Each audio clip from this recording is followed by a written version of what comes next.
هو باسبور جبته.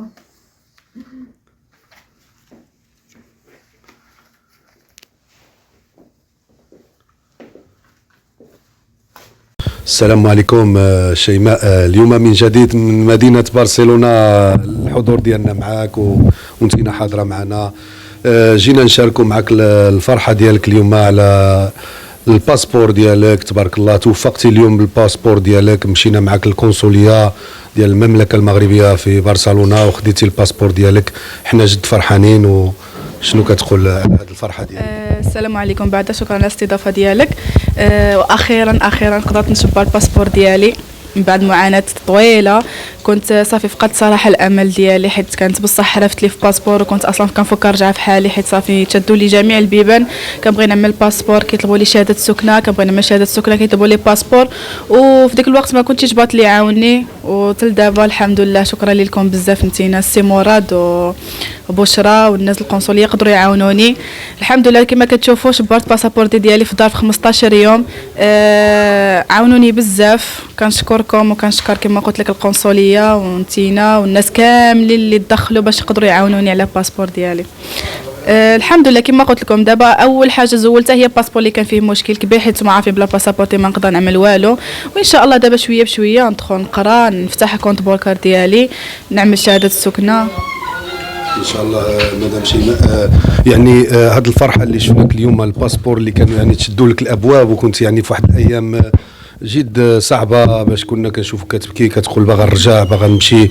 دابا الحمد لله توفقتي على الباسبور. عاودنا دابا يعني بحال اللي قلتي لنا دابا عاد باقي خصك تعمل كونت بونكير، غادي تعمل لا كارت طبيب، وغادي تمشي ضروري خصك تمشي تقرا باش تعلم اللغه الاسبانيه. راه مهمه في هذه الحياه هنا في اسبانيا، باش يعني تبدا العمل ولا تبدا واحد فرصه يعني كورسو، يعني تعمل شي حاجه في حياتك.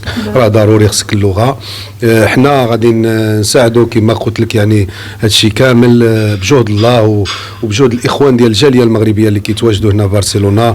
يعني غادي نعملوا المجهودات باش يعني تمشي تعمل هذا الكورسوس فين غتقرا تعلم اسبانيوليه. غادي نحاولوا عاوتاني كما وعدناك نشوفوا نحلوا المشكل ديال الشهاده السكنه، ونشوفوا ان شاء الله المشكل ديال كونت بونكير والكارطه ديال الطبيب. وان شاء الله هادشي كلشي غادي يقدر يتحل ان شاء الله. ان شاء الله بشويه بالصبر. كيف ما قلتي بلا باسابورتي ما كنت نقدر نعمل والو. بحال يلا جيت البارح باقا ما عنديش شهاده سكنه، ما عنديش بروفات مثلا د الطبيب ولا شي حاجه بحال هذا. بحال يلا نزلت رجلي في اسبانيا، فهمتي؟ يعني اهم حوايج اللي خصني نعملهم مورا باسابورتي، خصني ندخل الكورسوس بعدا نتعلم اللغه، هي اهم حاجه هنايا. زائد خصني نمشي ندوز طبيب باش يبداو يتجمعوا لي بروفات ديالي وشهاده السكنه. وشكرا لكم نتوما بعدا بزاف بزاف بزاف على الوقفه ديالكم. بلا بكم ما كنت نقدر نعمل والو. شكرا الناس كامله اللي عاونتني واللي دخلت لي جاو من طرف بشرى. شكرا لكم بزاف بزاف والله. والاخت شيماء بغيت يعني عافاك توضح لنا، يعني دابا تبارك الله شحال هادي وانتينا باش جيتي لاسبانيا؟ شهر ونص. ان شاء الله علينا كما شهرين. يعني الدخله اللي دخلتي سبته هذه علين شهرين ونص؟ لا سبته كنت ضربت فيها في السنترو شهر ونص. او كان عندي خصني نخرج من سبته 10 6 في 10. وملي خرجتي يعني دابا توتال هذه المده هذه شحال دابا غادي تكون ضربتي في الغربه؟ المهم سبته بلا ما نحسبوا، يعني يقولوا هنايا في اوروبا في برشلونه شهر ونص. نعم. علاش ملي كتقول زعما سبته بلا ما صراحه ما كنتش حاسه بها ماشي اوروبا، يعني بحال اللي باقي المغاربه مدينه ستيتوا، يعني اصلا ما ضربتش فيها بزاف، غير شهر ونص في السنترا، فهمتي؟ نعم. ويعني هاد الشهر ونص اللي انتينا هنايا في الغربه ولا هادشي اللي شاهدتي في سبته، كيفاش جاتك هاد اوروبا؟ واش كتستاهل هادشي اللي عملتي انتينا وهاد المغامره اللي غامرتي عليها او لا؟ صراحه لا في نفس الوقت. كتستاهل، حيت انا بعد انا كنت شخصيا على راسي بديت كنحس براسي انا انسانه كانسانه. جيت من هنايا بزاف د الحوايج تبدلوا فيا.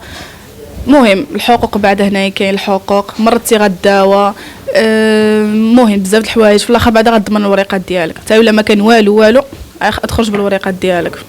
شيماء، يعني حكي لنا على هاد المده اللي دوزتي هنايا في اسبانيا. يعني واش هاد الغربه هذه كتستاهل هاد العذاب وهاد الثمره اللي دوزتي؟ صراحه ما كتستاهلش داكشي اللي كنت متوقع انا كامل. ما جبرت واش اللي كيقول لك الغربه فيها كلشي غير اجي. كذب عليكم الكذاب. بعد انا بريئه منكم اللي كيقول خصو يجيني هنايا غيجبر كلشي الجنه. الغربه ما فيها والو، الا ما دمرتيش وتكرفصتي ما غادعمل والو. الصنعه في يدك وشي في يدك. والناس اللي كيفكروا يجوا بطريقه غير شرعيه ما كنصحكمش تغامروا براسكم، تسيبوا راسكم في البحر ديتموا والديكم عليكم. اللي كيفكر يجي بطريقه قانونيه، اللي غادي يجي يتسارى ولا اللي غادي يجي يسكن هنايا ولا اللي يخدم على راسو طريقه قانونيه مصلحه لراسكم. واللي ديك الاغنيه اللي كتشوفوني كنعمل انا زعما في اوروبا كلشي كاين، هذيك اللي كنضحك بها انا وصافي. ملي جيت هنايا وشفت بعيني عاد عرفت بزاف د الحوايج، اقسم بالله الا كنكون خارجه غير باسيو هنايا كنجبر الناس مساكن ناعسين في الزنقه. انا بعد الحمد لله جبرت شي حاجه الناس اللي يقدروا يعاونوني، وقفت شويه على رجلي. اما كاين اللي كيجي لهنايا ما عنده حتى شي واحد لا حنين لا رحيم، كيبقى في الزنقه مسيب لا ماكله لا شراب، فهمتي؟ كيندم حتى على الجن هاد البلاد هذه، كيقول لي لو بقيت غير في بلادي غياكل طرف د الخبز. اما هنايا ما غيعقل عليك حتى شي واحد. برافو الاخت شيماء.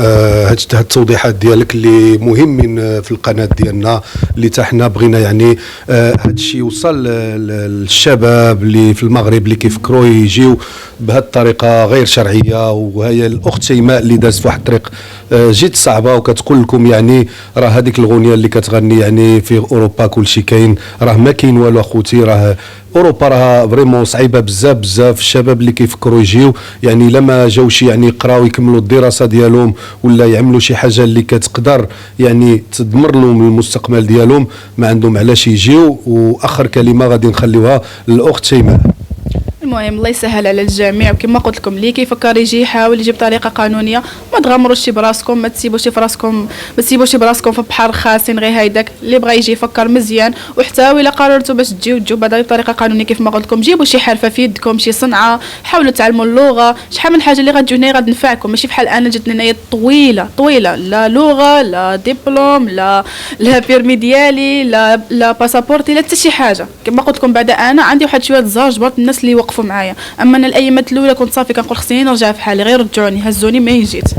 ولكن الحمد لله ربي كبير والله يسهل على الجميع. وشكرا لكم نتوما بزاف على الوقفه ديالكم وعلى باسابورتي ديالي. حق الله لا احسن فرحه ان شاء الله هيدا مع الوريقات.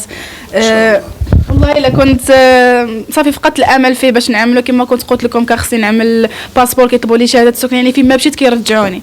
والحمد لله بالسي مراد وخالته بشرى والناس د القنصليه والجروب ديالها قدروا يعاونوني، وفي ظرف 15 يوم كيف ما قلت لكم خرجت الباسبور ديالي. شكرا لكم بزاف والله يسهل عليكم. ان شاء الله مشاهدينا الكرام، الاخت شيماء اللي غادي نمشيو معها تدريجيا ان شاء الله كما كتشاهدوا اليوم خدات الباسبور ديالها، وحنا كما وعدناها باقي غادي نمشيو معها في هاد المسطره هذه. يعني باقي خصها الشهاده السكنه، باقي خصها الكونت بونكير، باقي خصها الكارطه ديال الطبيب، يعني الخدمه. هادشي كامل حنا غادي نمشيو معها تدريجيا ان شاء الله حتى تشبر الطريق ديالها مزيان. وحنا ديما مع الاخت شيماء حتى تكون على توقف على رجلها، وديما غادي نوقفوا معها ان شاء الله. وشكرا. وكيف ما قلت لكم كتكون الغربه تي في 83 واخبار الشعب من نهار بديت حتى دابا وهما واقفين معايا. الله يسهل على الجميع كيف ما قلت لكم. وشكرا لكم بزاف مره اخرى على الوقفه ديالكم، وعلى الغربه تي في اللي كتعاون ولاد بلادها واقفه معهم فين ما مشاو، كتعطي اخبار صحيحه وموثوقه وكتنصح الناس بزاف المسائل ديالهم. وشكرا لكم مره اخرى بزاف. وكيف ما قلت لكم كتكون الغربه تي في 83 واخبار الشعب من نهار بديت حتى دابا وهما واقفين معايا. الله يسهل على الجميع كيف ما قلت لكم.